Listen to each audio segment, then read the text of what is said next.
Hello, my name is Father Anthony Corcoran. I am a priest, a Jesuit priest who serves in the country of Kyrgyzstan in the small Catholic community. We have a very small but strong group of Catholics who have kept their faith through many decades and generations. And so it's our joy and our privilege to serve these Catholics. The country itself is a former Soviet republic. It gained its independence in 1991, as many of the other republics. It is predominantly Muslim, 90%, 91% Muslim. The Catholics are spread out in different cities or villages and towns. We have perhaps 1,500 Catholics in the entire country that are baptized, people that are baptized. We have churches in 4 of the cities, and then mission parishes in many villages where the priests and the sisters and some of the lay people visit. Our Catholics are very conscious of what it means to them, to their identity, to have this faith, which is unique in the area where they live. They also are very aware and consoled by the fact of the Catholic Church in different places and countries. For an example, many of our Catholics, their parents or grandparents were Polish or Germans or Ukrainians that were sent during the Soviet times to Kyrgyzstan.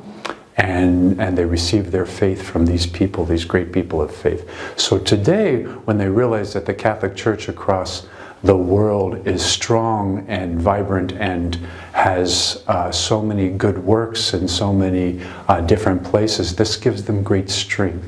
This gives great hope. And so on one and the same time, being aware that they're a tiny minority, and at the same time aware of something much bigger.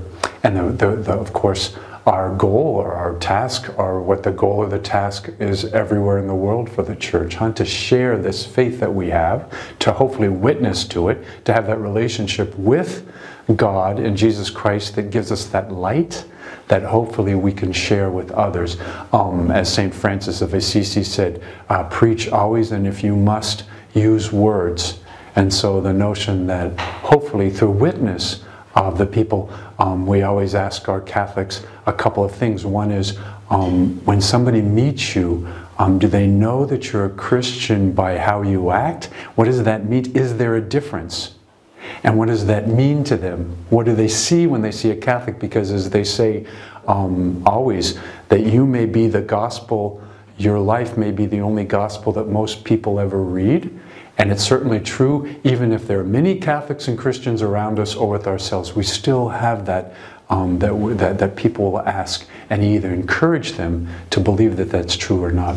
And that's one thing is that we ask. And the second thing we always say is, if for some reason the priests and the sisters were not here, because for many decades there were not priests or sisters, and it was the people, the families that kept their faith. They prayed the rosary on their fingers. They shared with each other what this faith means.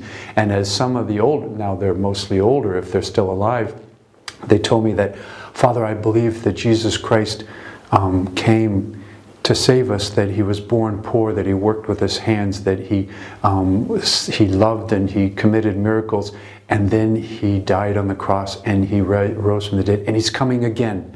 And the grandmothers, they must have learned this from their sisters or their priests or their parents, and they said, Father, if that doesn't change the way that I treat you when I meet you at work or at the store or at home, then I dare not betray the most precious word to the ear of Jesus, which is Christian, his follower. And so I think this is the question we ask sometimes is, wow, if these priests and the sisters were not here, would you pass on this faith? What would it mean to you? How would you keep your faith? How would you pass it on to other people? So our condition in Kyrgyzstan now is we have freedom to pray, to gather.